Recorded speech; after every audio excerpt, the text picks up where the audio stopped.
Today you get to hear the story about my truck. This is a 2006 Ford F250 Powerstroke.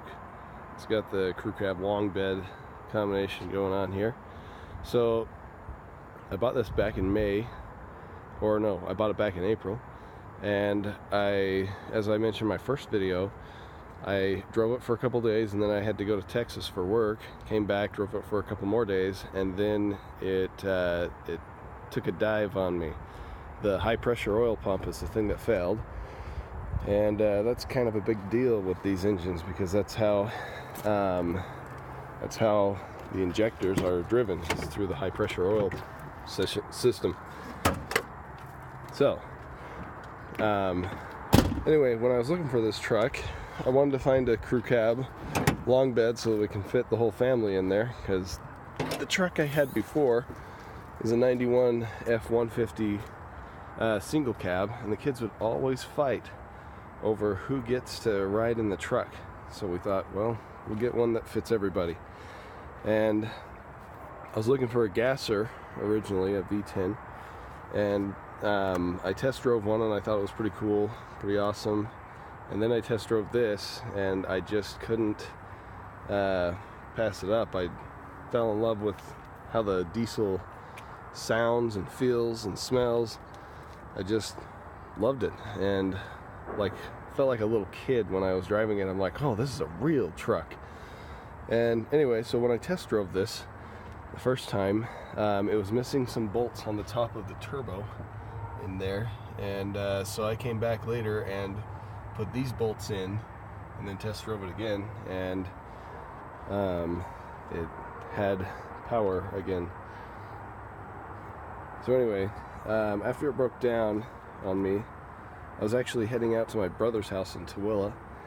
It's the valley just to the west of the Salt Lake Valley, and it was a Sunday. I was in my Sunday clothes, and I didn't expect this thing to break down, and yeah, it tanked. So I had it, we towed it to my brother's house, and then we waited for a little while for me to get some money, and then I had it towed to a shop, Stroker Diesel, I mentioned, and then they took it from there. They did the bulletproof package, which includes head studs. Probably can't really see the studs from here, but ARP head studs, head gaskets, high pressure oil pump was replaced. I did all the injectors, EGR cooler, and a bunch of other parts for the fuel system and other bits as well.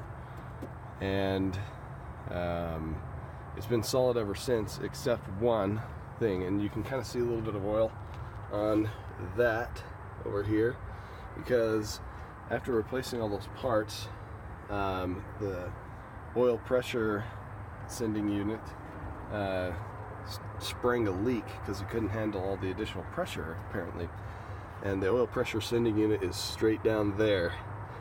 And yeah, so I was driving out to my brother's house again on a Sunday in this thing because I had just spent a lot of money getting it fixed.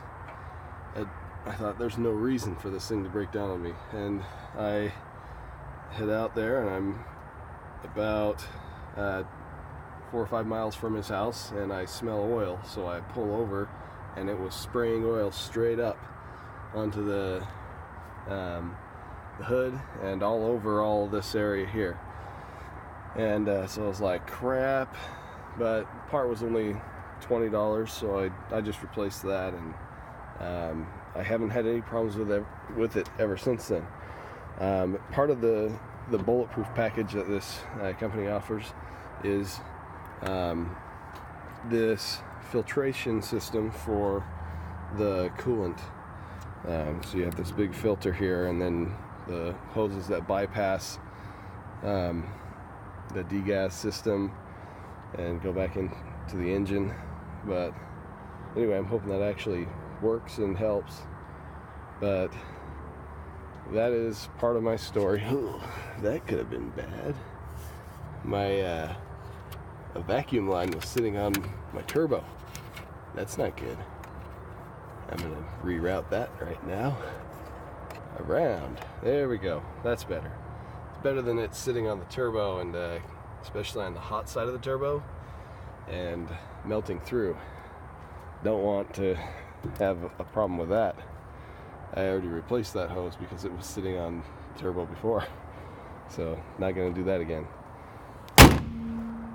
So that's my story of my truck, and I think that's pretty much it for that.